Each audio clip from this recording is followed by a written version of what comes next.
और पूरी तरीके से आपके स्वस्थ शरीर को ध्वस्त करने में उसका रोल होता है। वीडियो शुरू करने से पहले एक रिक्वेस्ट है दोस्तों कि चैनल को आप सब्सक्राइब कर लें, लाइक कर लें और ज्यादा से ज्यादा लोगों को शेयर करें ताकि सरल सामान्य भाषा में लोगों तक ज्ञान पहुंच सके और लोग इससे लाभान्वित हो सके।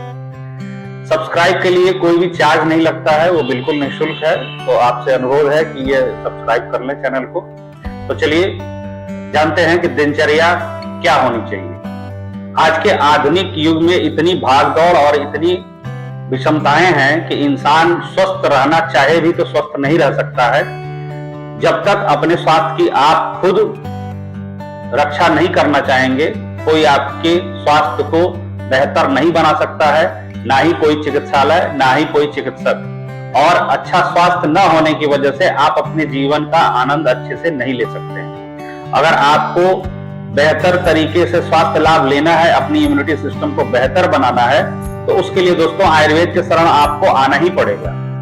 आयुर्वेद में सबसे पहले आपको चिकित्सा हेतु या किसी रोगी का ट्रीटमेंट होने से पहले सबसे पहले आपको ये आयुर्वेद कहता है कि कभी आप बीमार ही न पड़े, इसके लिए प्रावधान किया गया है। आयुर्वेद के जितने शास्त्र हैं, जितनी ही किताबें हैं, उसमें सबसे पहले जो स्टार्टिंग में आपको सूत्र स्थान मिलता है, जिसके द्वारा यह प्रतीत होता है कि आयुर्वेद पहले ये कहता है कि आप पूरी तरह से स्वस्थ रहें, बीमार ही न पड़े, ताकि ऐसी नौबत ही न आए कि आपको बीमारी का इलाज कराना पड़े और आप अपने जीवन को पूरी तरीके से बर्बाद करके और खत्म कर लें। क्योंकि एक बार आप जटिल रोगों के अंतर्गत आप जकड़ लिए गए तो फिर आपके जीवन को बचा पाना किसी के बस का नहीं होता है। यहाँ तक कि जैसा आप लोगों ने कोरोना काल में देखा कि बड़े बड़े हॉस्पिटल, चिकित्सालय और चिकित्सक, इतने बड़े बड़े डॉक्टर, कोई भी आपके जीवन की रक्षा नहीं कर पाया अगर आप अपने स्वास्थ्य के प्रति अवेयर नहीं थे। कारण ये था कि सारी बीमारियां आपकी इम्यूनिटी सिस्टम पे ही डिपेंड करती हैं। अगर आपका इम्यून सिस्टम जबरदस्त नहीं है, बढ़िया नहीं है, तो आपको छोटे से बड़ा इंफेक्शन हो सकता है, आप बहुत भयंकर बीमारियों से ग्रसित हो सकते हैं। तो इसके लिए आयुर्वेद में सबसे बेहतर तरीका ये बताया गया है कि आप अपनी दिनचर्या, ऋतुचर्या, आहार विहार अर्थात खान पान और अपनी लाइफ स्टाइल को सुधारें, जिसके वजह से आपकी इम्यूनिटी सिस्टम बूस्ट होती है और आप अच्छे स्वास्थ्य को प्राप्त करते हैं और अपने जीवन का स्वस्थ तरीके से आनंद ले सकते हैं।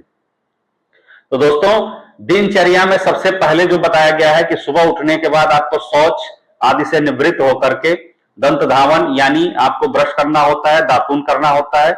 उसके बाद आपको स्नान करना होता है और स्नान कभी भी खाली पेट ही करना चाहिए, क्योंकि इसके लिए भी आयुर्वेद में आपको बताया गया है कि भोजन करने के बाद अगर स्नान आप करते हैं तो आपकी जठराग्नि मंद हो जाती है, आपके अंदरूनी टेम्परेचर यानी आपकी पचाने की जो क्षमता है, पाचन तंत्र है, वो पूरी तरह से प्रभावित होता है और वो धीरे धीरे आपके शरीर में आम की उत्पत्ति करता है और अनडाइजेस्टिक फूड आपके आंतों में सड़ता रहता है, जिस कारण से विषाक्त तत्व आपकी बॉडी में प्रवेश करके और पूरी तरीके से आपके स्वस्थ शरीर को ध्वस्त करने में उसका रोल होता है।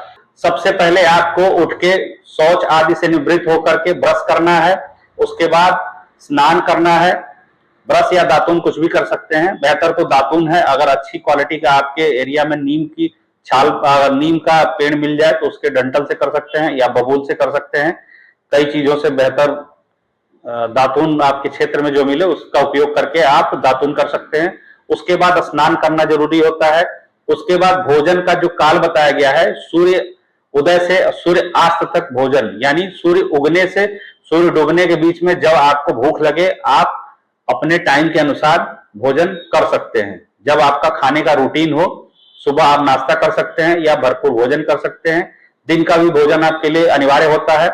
रात्रि का भोजन दोस्तों, रात्रि का भोजन, दिन ढलने के बाद रात्रि का भोजन जितना कम से कम प्रयास किया जाए। अगर आपकी जठराग्नि तीव्र है और पचाने की क्षमता आपकी अच्छी है तो रात का भोजन करें, वरना रात में हल्का फुल्का कुछ दलिया या सूप या हल्का फुल्का कोई भी भोज्य पदार्थ लेकर के आप विश्राम कर सकते हैं। दोस्तों, रात में सोना बहुत ही इंपॉर्टेंट होता है अच्छे स्वास्थ्य के लिए, जो कि आपका 6 घंटे से 8 घंटे की निद्रा आप ले सकते हैं।